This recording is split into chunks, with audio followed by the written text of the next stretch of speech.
Persiste la efervescencia social y la resistencia ante la propuesta del acuerdo del gobierno ante el Fondo Monetario Internacional para obtener un préstamo por 1.750 millones de dólares aproximadamente en un contexto de deterioro sostenido de la economía y un SOS para las finanzas públicas. Cerramos la semana en la misma ruta de Noticias Repretel de mostrarle las diferentes reacciones y propuestas.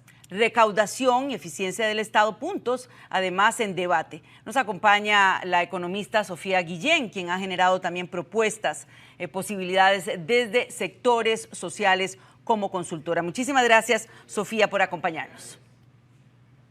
Gracias a ustedes por la invitación. Es un tema complejo que requiere además de un enorme consenso social. Hablamos de las finanzas del Estado en rojo. Esta semana también hemos utilizado indicadores que se van deteriorando. Ante esto y lo que ha dicho el gobierno con respecto a esto, ¿hay otra posibilidad desde su perspectiva, desde la perspectiva también de sectores sociales a la propuesta ante el Fondo Monetario Internacional? Bueno, yo creo que la propuesta que inicialmente ha presentado el gobierno para comenzar negociaciones con el Fondo Monetario Internacional hay que leerla con mucho cuidado y en cada uno de sus detalles, porque hay algunos que me parecen que tienen potencial progresivo, pero una gran mayoría que ciertamente me parece que se inclinan hacia la regresividad. Y en esa dirección quizás recordar que la propuesta de gobierno está planteada en tres grandes secciones, una sección de medidas permanentes, otra medidas temporales y otra medidas estructurales.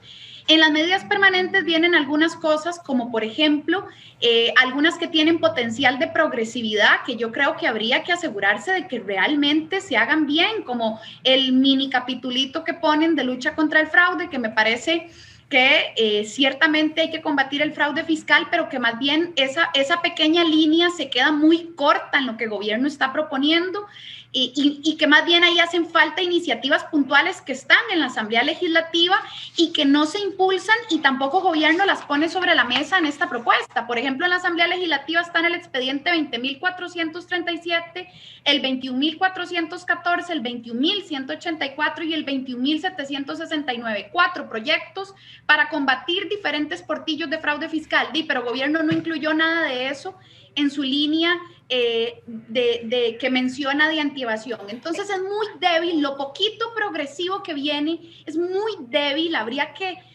rediseñarlo Sofía, para que realmente sea progresivo y por otro lado un montón de iniciativas con las que del todo Sofía, no se puede. para aclarar también a la audiencia, cuando usted se refiere a progresivo, a regresivo, es que usted considera que hay un gran peso sobre las personas, la población más desfavorecida, sobre los pobres, ¿es así?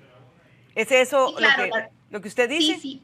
Sí, correcto. La regresividad tiene que ver con aquello de que los impuestos le pesen más en términos relativos, según su riqueza, a ciertos sectores. Por ejemplo, la regresividad es que en términos relativos esté más cargado sobre los hogares más pobres y la clase media endeudada. Para mí, la regresividad ya es lo suficientemente alta en Costa Rica. Más bien tendríamos que estar aspirando a justicia tributaria, es decir, a impuestos progresivos que sí distingan riqueza precisamente para que le cobren al rico como rico y al pobre pues ya al pobre no da para más y las clases medias endeudadas tampoco dan para más. Entonces hay que garantizar justicia tributaria, progresividad, combatir el fraude, los proyectos que salieron de la investigación del cementazo para combatir la corrupción, ¿ves? Hay muchísimos proyectos legislativos puntuales de ahí que no están en la propuesta de gobierno, que simplemente son ignorados. Ahora, Sofía, vamos a escuchar al presidente de la República, también lo hemos analizado lo que él dijo en conferencia de prensa esta semana con respecto a las iniciativas. Usted me dice que no hay nada en esta propuesta. El presidente, por el otro lado, ha dicho que en la Asamblea Legislativa, en cuanto a pago de impuestos, el cobro, como debe ser, de impuestos, hay una iniciativa. Veamos lo que dice y luego usted me da su opinión. Otro de los temas fundamentales. La gente dice, primero combatan la evasión. El proyecto de Hacienda Digital, que es la digitalización y la interoperatividad de los sistemas de Hacienda, que vale decirlo, son arcaicos, está también presto a ser votado. Esas ya son herramientas que nos servirán en el marco de la negociación. El gobierno lo ha propuesto. Se habla también de la evasión en materia de exenciones. Pues bien, es que Costa Rica tiene las exenciones de manera legal. Hay una serie de exenciones legalizadas que generan que grupos tengan ciertos beneficios entre otros. Dice el gobierno, dice el presidente Alvarado, que hay una herramienta ya que está en el Congreso que se llama Hacienda Digital. Desde su perspectiva, ¿es esto suficiente? ¿Es esto lo que ustedes contemplan también como una herramienta que podría ayudar o se queda corta? Hacienda Digital sin duda es un paso que debería de haberse hecho hace muchísimos años. Cada uno de los últimos ministros de Hacienda que hemos tenido han prometido que van a hacer Hacienda Digital y no lo logran. Es decir, sí hay que hacerlo, había que hacerlo hace mucho, en buena hora que está ahí, pero eso es apenas una piedrita de todas las otras cosas que hacen falta. Ya te mencionaba yo 4 proyectos de ley puntuales, de huecos que todavía hay que solucionar. El fraude fiscal, dijo el exministro de Hacienda, don Rodrigo Chávez, está entre el 6 y el 8% del PIB. Eso es, para que te des una idea, entre 2 y 2.5 billones de colones, es decir, millones de millones. Ese es el tamaño del problema de fraude fiscal que tenemos. La Contraloría General de la República acaba de sacar un informe en estos días en donde encontró un desorden y un caos en el Ministerio de Hacienda. 60 morosos que recibieron exoneraciones por 17.433 millones en el impuesto. Tenemos, Sofía, tenemos esa imagen, lo que usted ¿Sí? menciona, la tenemos en pantalla justamente con información, con datos que usted ha divulgado, pero que también Noticias Repretel ha corroborado con la Contraloría General de la República. Bueno, ahí primero estábamos viendo esta es una variación del Producto Interno Bruto, hablando del deterioro de las finanzas. Pero vamos a pedir lo que está relacionado con el informe de la Contraloría General de la República. Vamos a ver, sí. Ahí lo tenemos, sí. La siguiente, ¿qué encontró la Contraloría? Por ahí nos dice la Contraloría 9.282 contribuyentes inscritos en renta, pero no en IVA. 42 importadores que registraron importaciones por 370 millones de colones aproximadamente y que no están inscritos. Seguimos en la siguiente pantalla. Donde dice, bueno, 60 morosos recibieron exoneraciones en el impuesto aduanero y bueno, ahí también tenemos 19.982 contribuyentes fallecidos, siguen inscritos en el registro único tributario. Esta es ciertamente la situación, pero ¿es suficiente esto desde su perspectiva? Ahora, se habla de exenciones, de quitarlas, pero también es cierto que el sector agrícola sobrevive en muchos casos por esto. Puntualmente, porque todos los sectores deben de dar, usted lo ha dicho, la importancia también de un diálogo y de una negociación.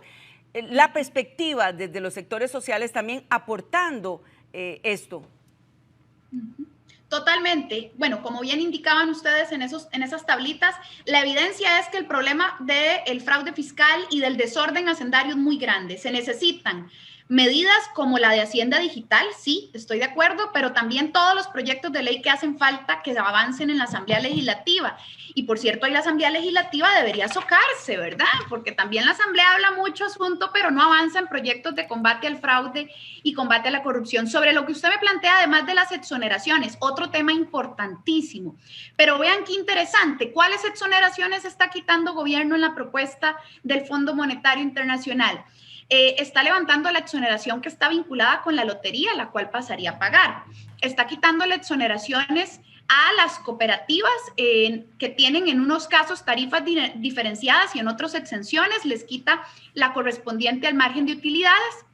Entonces uno dice, ok, sí hay que revisar las exoneraciones, son una lista enorme de exoneraciones a sectores en Costa Rica, pero ¿cuáles son los sectores a los que al final el gobierno parece estar decidido a tocarle sus exoneraciones, mientras que a otros del todo no pareciera tener la voluntad de hacerlo. Finalmente, Sofía, usted ha participado, aunque sea puntual, en los diálogos, en los foros con el gobierno. Hay en este momento una efervescencia social, una polarización también en el país.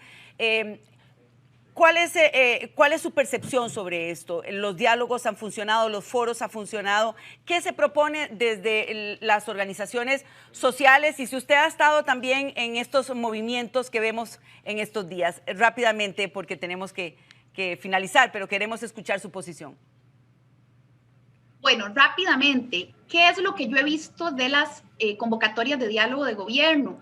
La convocatoria de gobierno Dialoga, creo que así se llamaba, la que se hizo hace un par de semanas, fue al final un diálogo por Zoom. Yo agradezco mucho la invitación, pero se convirtió en una catarsis sin metodología que lamentablemente no llegó a nada, ¿verdad? Eso es muy común y así no funcionan. Los procesos de diálogo tienen que ser procesos de negociación en donde abiertamente se van a consensuar ejes programáticos con encargados y encargadas y metas. Si no, se convierte en una catarsis que de ahí se ve muy bonita, tal vez en la portada de algún documento, pero que no logra llegar a consensuar nada de fondo. Entonces, realmente creo que las iniciativas de diálogo se han quedado muy, muy cortas. Yo personalmente creo que la consigna del momento podría ser la de justicia tributaria. Yo creo que acá tenemos que hablar sobre el fraude fiscal y también sobre eficiencia en el gasto, revisando esos alquileres de edificios que se le pagan a familias politiqueras de este país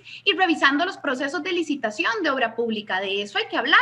Bien. Y hay proyectos en la Asamblea Legislativa. Bien, muchísimas gracias, Sofía Guillén, economista, consultora también de sectores sociales, por habernos acompañado.